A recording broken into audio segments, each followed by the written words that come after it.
when she's dancing with him, forgetting what she told me by the water fountain. Now he's grabbing her hips and pulling her in, kissing her lips and whispering in her ear. And she knows that she shouldn't listen, and that she should be with me by the water fountain.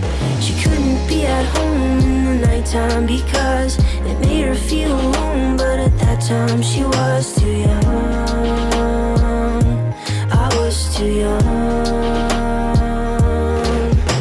I should have built a home with a fountain for us the moment that she told me that she was in love. Too young.